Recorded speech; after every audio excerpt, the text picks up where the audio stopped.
Hi and welcome to Swedish Plant Guys. This time we will give you all you need to know on the Scindapsus Pictus. And as usual, we will divide this video up into 4 parts. You have the purchase, the planting, the placement and the care of the plant. So if you want to skip forward you can, but if you want all you need to know, you need to watch the entire video. Now if you like this video, please give it a thumbs up, that really helps this channel a lot. If you haven't subscribed to our channel yet, please do, and hit the bell as well so you get a notification every time we put up something new. And like us on Facebook and Instagram, where you can get sneak previews on upcoming videos and sometimes a little bit more. So starting off, this is the plant we're talking about today, and this is the Scindapsus Pictus. Now there are 3 different varieties that we usually can get a hold of, at least here in Sweden. I could only get a hold of one of them for this video, so I only have one with me here today. And this is the Scindapsus Pictus argyraeus. And this is the most commonly used one here in Sweden as well.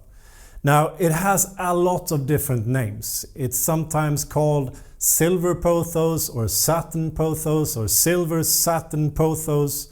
In Sweden we call it silverranka. However, this is not a pothos. It is not an epipremnum, it is not a philodendron, this is a Scindapsus. And although they have a lot in common, there are a couple of things that makes this plant a little bit different. And that is what we're going to try and figure out in this video. So starting off with the purchase.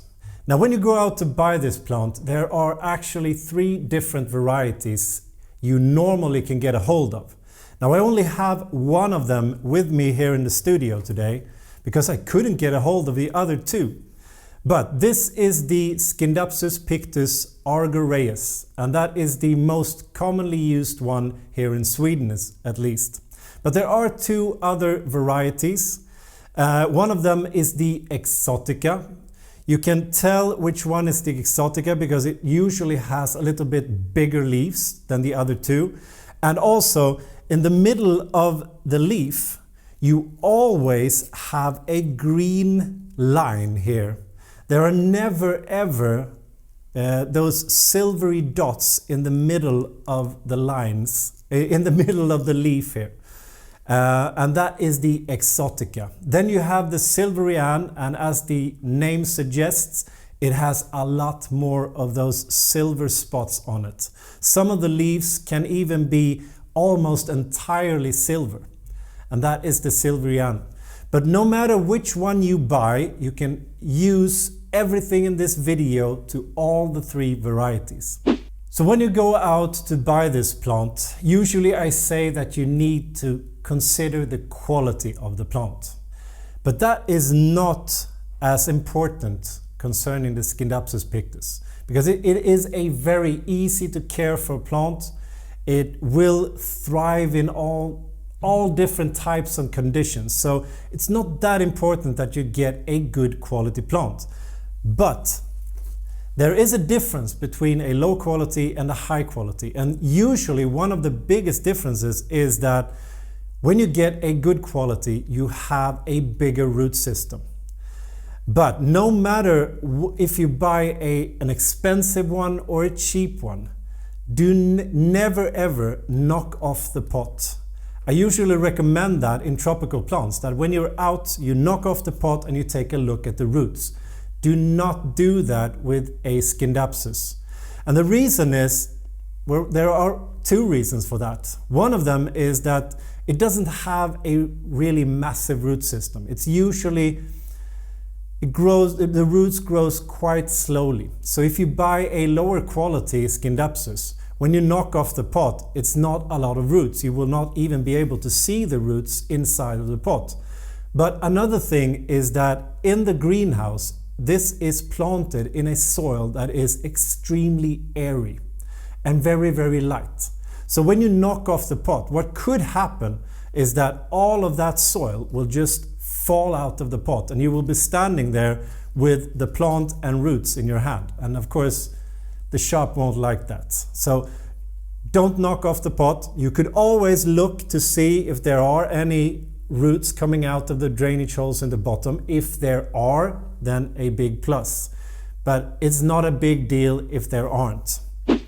So what you need to look for instead of looking at the roots, are the overall look of the plant. Look at the leaves. Make sure that they do not have any spots on them, no brown tips or black spots or nothing that makes this plant look worse. It should look like this. And another positive is that if you can see that it's actually growing, that you have small new leaves beginning to develop on the plant, that is also a big plus. And if you have a lot of them in the shop, make sure to look and see which one of them has the most starters. Now by starters I mean cuttings. And how many small plants have they put in the same pot? So you can actually look down into the soil here and look and see how many starters are coming out of the soil. Now in this one I can actually find 1, 2, 3, 4, 5, 6. We have 6 starters in this one. So if you have another one that has 10 starters, then I would go with that one, because then you will get a fuller, bigger plant quicker in your home. Now you never buy the Scindapsus Pictus for the flowers. It does flower, but I have over 20 years experience of taking care of this plant, and I have never seen a flower on this plant, which probably means that you will never see one either. Not unless you are living in Asia where this grows naturally and you have it outside in your garden, then maybe you will get flowers on it. So we buy this plant because of the foliage and the overall look of this plant. So don't expect it to flower, because it probably will not. Now, when you buy this, you have to make sure that if you buy it in wintertime, at least here in Sweden in wintertime, the temperatures can drop quite low. You need to know that this is a plant that can get injured if it is too cold outside. Now it usually wants to have above 16 degrees Celsius, around I think it's 60 degrees Fahrenheit. It needs to have above that. If you know that it's below that, then make sure that the shop wraps it in something, in plastic or paper or something, when you take it outside. And also, if it is 16 degrees Celsius and you know that it is storm windy outside, then that can also be a problem for this plant. So make sure that they wrap it in something when you take it home. And maybe don't use the bike, take it in a heated car or something. But if it's in the summertime, you don't have to do anything. You can just buy it, you can take it home, you don't have to worry about it. It's just that it is a little bit sensitive to cold. So moving on to planting. When you get your plant to your house, don't do anything. You don't need to repot this when you've just bought it. In fact, I really recommend you not to, because as I said before, the roots can grow quite slowly in this plant, which means that you do not want to disturb the roots that often. They're also quite small and sensitive, so it's quite easy to break them when you repot them. So my advice to you is that when you get it to your house, just let it sit in that container for at least a couple of months, maybe 6 months to a year before you repot it. And you can repot it when you see that the roots are starting to come out of the drainage holes in the bottom, or if you see that the pot itself is starting to lose its shape.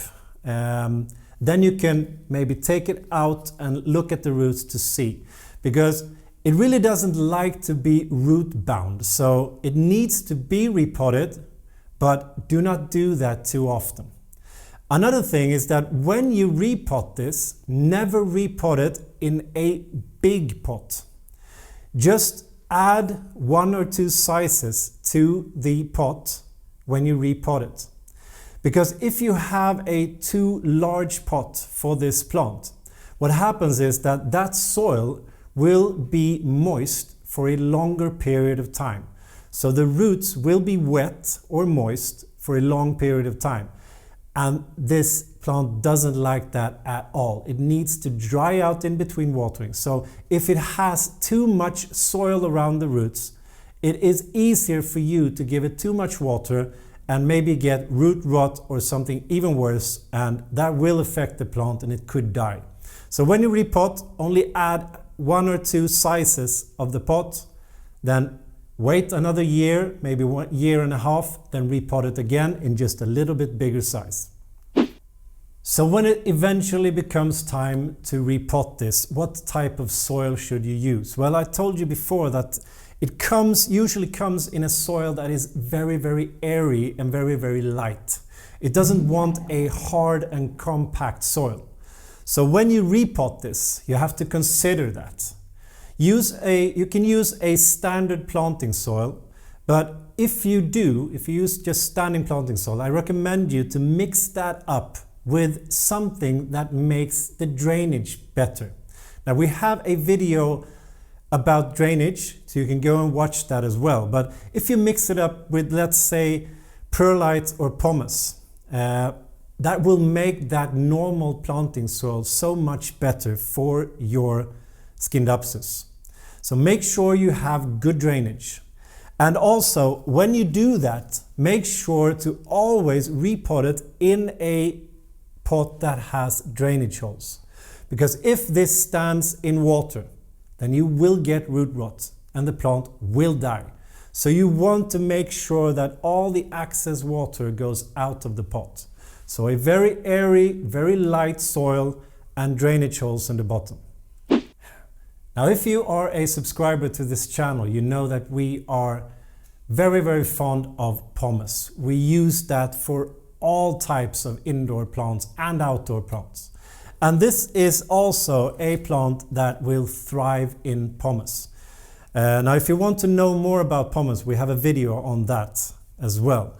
And you can use those videos for this plant and it will work perfectly. The roots will thrive and grow like crazy.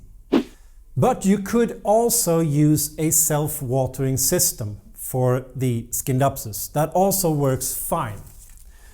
But like I said before, if you have a Scindapsus, it needs to dry out in between waterings. And a self-watering pot actually means that it doesn't really dry out in between. You have a big water container in the bottom, which sucks up a little bit of water all the time, which makes the soil a little bit moist. So how does this plant work in that type of system?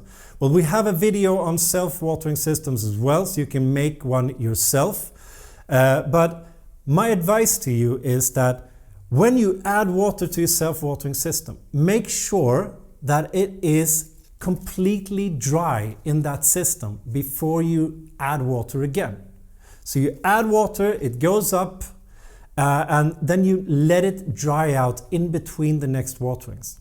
And also make sure that the pumice or the soil that you use for the roots is a soil that has that good drainage, that really makes sure that all the excess water goes down into the reservoir and doesn't stay in the soil. For instance, if you have a self-watering system where you have pumice here, that will drain out quite good and it will never be too moist for the roots. So a self-watering system actually works. Just make sure that you let the soil dry out in between waterings. Now this is of course a vine plant or a climbing plant, and it loves to climb. It actually thrives when it gets to climb. If you have it hanging like this, you will never, or it is hard to get those really big, nice, lush leaves. But if you let it climb instead, like this one here, if you let it climb on a wire like this or on a moss pole, you could also use a moss pole, then you will see that this really loves it. And this is what we call a shingling vine plant. It actually goes in nature, it goes up a trunk or a stem of a plant or a tree, and it shingles, it just lays those leaves flat against the bark like that, almost like shingles on a roof. And when it gets to do that, when it gets to get that shingling look, the leaves just start to get bigger and bigger, and you get that really, really big, nice leaves. You can get it when it's hanging like this, but they usually become a little bit smaller. So if you want those big leaves, make sure that it's climbing.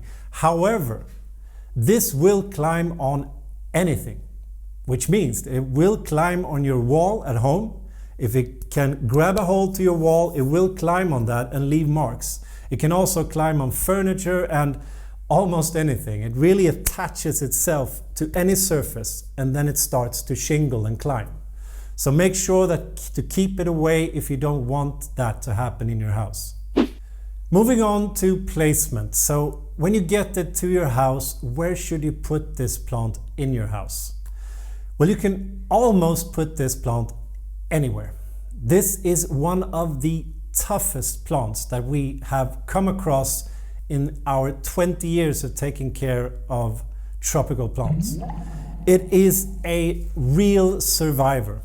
And I think one of the reasons is that in the wild, it actually starts in the bottom of the floor or the floor of the rainforest, and then it starts to climb on something to be able to get to that sunlight. So until it gets up to the sunlight, it is actually in a very dark place.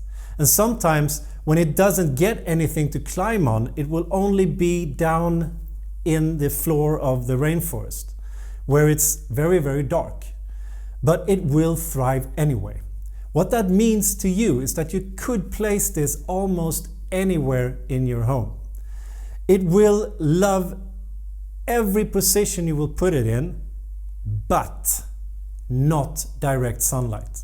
So here in Sweden, that means we should never put this in a southern facing window, because the direct sunlight will burn the leaves of this quite quickly, and you will see that quite instantly, and you have to remove it to somewhere else. But otherwise you can place it almost anywhere. However, just a small however, if you place this plant with a lot of light, which is actually what it really wants, you will get bigger leaves and shorter internodes. Now the internode is the distance in between two leaves here. That is the internode, and those will become shorter if you give it a lot light, and the leaves will become bigger. So on the other hand, if you place this somewhere maybe inside of a room where it gets quite dark, the plant will survive, but you will get smaller leaves and longer internodes. So it will look a little bit more leggy or gangly. It will be fuller and bigger and stronger if you have it in a light spot, and a little bit more leggy and longer if you have it in a very dark place. But it will survive. This is one of the plants we use when we have to place a plant somewhere where it is really, really dark. It is basically this or the CC plant that will survive in those conditions. So it is an extremely strong plant. I just want to add concerning the light as well, that you need to consider that it loves to climb. So if you put it in, let's say, a western facing window where it gets a little bit sunlight, but it gets a lot of light during the day, and it will grow quite quickly. Make sure to keep an eye on those vines, because they will start to climb on walls, they will start to climb on furniture, and they will grab a hold of almost anything. So if you have it somewhere where it actually grows quite fast, make sure to keep those vines away from anything you like in your home. Now the Scindapsus Pictus wants a high humidity indoors. And that is a big problem here in Sweden, at least in the winter time. But if you make sure to cut down on the watering, make sure that it dries out in between waterings in winter time, it's usually not a problem. But if you can, then you can help this plant by just spraying it with some water, maybe once a week. Just spray a can with a little bit of water once a week. That will help it during those very difficult and dark times of the year in the winter. Another thing you should avoid is cold drafts. It really doesn't like it if it gets to be below 16 degrees Celsius or 60 degrees Fahrenheit. If you know that you have windows that has that little bit of a cold draft in the wintertime, then maybe move it from the window and place it just a little bit into the room or something so it doesn't get that draft. And also, if you know that you open your windows in the winter and it will get a lot of drafts, move it away from that window as well. Another thing is that it really doesn't like the extreme warmth and low humidity that the radiator underneath the window provides in wintertime. So that is also a reason to maybe move it from the window when it is the coldest outside and you know that that heater is really blasting that heat up to the window. With that said, I know that this is my own personal plant and I never move this. I have this in the window just above a radiator during winter and it survives as well. But it can be a problem for you. So make sure to look at the plant to see if it reacts. And one of the things that it can do if it gets that cold, you will see that the leaves will start to wilter a little bit. And they can even get damaged. And that damage looks like it's wilting. It loses the color a little bit and it just wilters like this. Another thing is if you get too much of that heated low humidity from the radiator, then you will see that the leaves will start to curl. And I have one here. I have a vine here that I've cut off and the leaves here have started to curl. Now the Scindapsus actually does this to protect itself because when it curls those leaves, it keeps a higher humidity inside here where you have the stomatas, those small openings that regulates the heat inside of the plant. It opens and closes and lets out the water. By doing this, it actually helps it to preserve more water inside of the plant. And if it gets to be very, very low humidity, this is one of the things it will do. It will curl those leaves. And if you see that you have watered your plant, but it's still curling them like this, it's probably a humidity problem. So moving on to the care of the plant. Now, as I said in the beginning, this is usually called a silver pothos or a satin pothos, but it is not a pothos. A pothos is an epipremnum, and there is quite a big difference concerning the care of the plant from a pothos and a Scindapsus. And the biggest one of all is water, because you could have a pothos and keep that just a little bit moist all the time. That will work perfectly. It likes to dry out a little bit in between waterings. If you want to know more about pothos, we have a video on pothos, you can watch that. But it will survive if it's a little bit moist. The Scindapsus will not survive in those conditions. It wants to dry out, and it wants to dry out almost completely before you give it water again, because the roots will very, very easily rot, and then the plant will just give up and die. If you have a Scindapsus and a pothos next to each other, they are the same size, they are standing on the same windowsill together, then the pothos will drink 50% more water than the Scindapsus. So there is a huge difference in how much water they want. So make sure when you take care of a Scindapsus that you have a soil that has good drainage, that when you water, you never let it stand in water in the outside pot, and make sure that it dries out in between watering. If you do that, then this is a very, very simple plant to care for. It will just give you more and more leaves. It will grow and grow and grow if you just make sure not to give it too much water. Now, if you give it too much water, then what happens then? Well, the first thing you will see is that it will start to get brown spots on the edges of the leaves. And then quite quickly, some of the leaves will start to become bright yellow. If you have a large Scindapsus like this one, you will just see that some of the leaves, just like that, turns bright yellow. That is an indication that you have watered your plant too much. Just let it dry out, really, really dry out before you give water again, and take away those bright yellow leaves because they will never be fine again.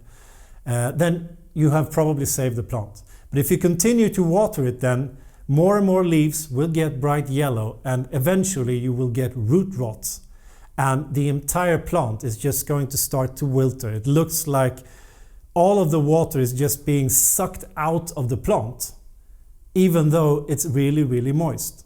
And it is actually being sucked out because the roots have stopped working, so it cannot suck up more water to the leaves. But the leaves continue to evaporate, which means that you're sucking out all of the water inside of the plant. So it just wilters and then it dies. But on the other hand, if you let it dry out too long, the first thing that will happen is that the leaves will start to curl like this. When it gets dry, or when it gets too dry, the leaves will start to curl like this. And this is to prevent it from evaporating that water inside of the plant. So when you see that the plant is doing this, then make sure to check your soil. Is it dry? Yes, it's dry. Give it water and they will open up again. So that is just an indication of I want more water. But as I said before, if it does this and you have watered your plant, then it could be the humidity that is wrong and not the water. But if you let it go too long, if you let it dry out, the leaves start to curl and you just don't give it water, what happens then? Well, then you get this. Some of the leaves on your plant will get to be brownish yellow like this. And you can also, when you touch these leaves, you can also hear that they are completely dry. So if you see those brownish yellow leaves and not bright yellow, this is also an indication that you haven't given it enough water. Now, one more thing that could happen is that you could get some black spots on the leaves. They can be on the edges of the leaf, it could be in the middle of the leaf. You get black spots with yellow edgings around that black. Now that is a sign of root rot or other fungus or bacterial problems, usually coming from that you've given it too much water and you need to do something for the roots. If you get those black spots, make sure to take away the leaves that has those problems and also repot your plant. When you pull that out, you will see if you have root rot because you will get that really nasty smell that shouldn't be there. You can't miss it. And also the roots will start to be, they will be a little bit black and not white as they should be. Not white or light gray. They are black and they smell really, really bad. Cut those off, replant your plant and then you could have saved that plant. And also take away those black leaves spots as well. What the Scindapsus really likes is that you help it with something, and that is that you just use something to remove the dust you have in your home. Because you will have dust on the leaves. By just taking a microfiber cloth, or any type of cloth for that matter, just rinsing it in some water and just wiping off the leaves like this, you take away that dust and you help the plant to actually function properly. Because if you have a lot of dust on the leaves, they cannot open and close the stomatas as well, and it has a little bit of a problem. So just wipe off the leaves maybe once a month, or when you see that it needs to be wiped, then do that and help your plant to feel better. Now, when your plant is beginning to thrive, it will grow quite fast and it will become bigger and bigger and bigger. Now, when that happens, it could be that it gets to be too big for where you want the plant to be. Never ever be afraid of pruning this plant. You can prune any time of year, but if you preferably you prune in springtime when the plant is getting ready to start to grow for the season, but you can prune it all year around. Now, what happens when you prune this plant is that it will actually become fuller, denser. It will send out new shoots from different nodes, different leaves here, and it will become fuller. So if you want a fuller plant, then you try and prune this often. And by often I mean maybe 2 or 3 times a year. You will not hurt the plant, and you can just make a small cut in between 2 nodes or in between 2 leaves. Anywhere in between on that internode, you can just cut it, and then you can propagate your Scindapsus, and then you will get a fuller mother plant here. The Scindapsus Pictus doesn't need a lot of nutrients. You don't have to add a lot of nutrients. What we usually do is that we give it nutrients maybe 2 or 3 times a year, and always during the most active period. That means from here in the northern hemisphere, that means from around March till October. During that period, we give it nutrients 2 to 3 times. You could give it every month as well, but then I would recommend you to dilute that a little bit more than it says on the box. So always use a fertilizer that you mix with the water when you're watering, because that works the best for this type of plant. But if you give it more than 3 times a year, then make sure that you add more water to your mix than it says on the box that you buy. And you can use any type of full coverage fertilizer that you can get a hold of in the stores. If you should get pests, then we recommend you to go out and buy a pesticide to treat that type of pest. If you get spider mites, get a variety that takes care of spider mites. If you get scale, get a variety that takes care of scale. And just follow the instructions on the bottle, and you will get rid of them quite easily. And when that has happened, when you've gotten rid of them, you have to make sure to look and see what has been wrong with your plant.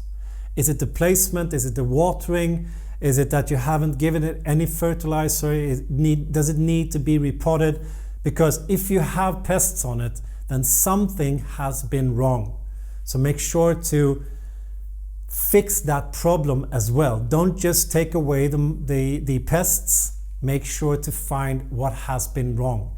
And when you do that, then your plant will start to thrive again, and you will not get pest problems again. Now, to round up this video, I need to tell you that this plant is mildly poisonous to pets. So if you have a pet at home, make sure that it doesn't nibble on it, doesn't eat it, doesn't play with it, because what could happen is that they could get swelling in the mouth or the tongue It could also get to throw up. It's just mildly poisonous, so it won't kill your house pet. But just keep it away from the pets, and then it's not a problem. For us humans, it's not that big of a problem, but you shouldn't eat it. It's not a lettuce, so don't eat it, and then you're fine.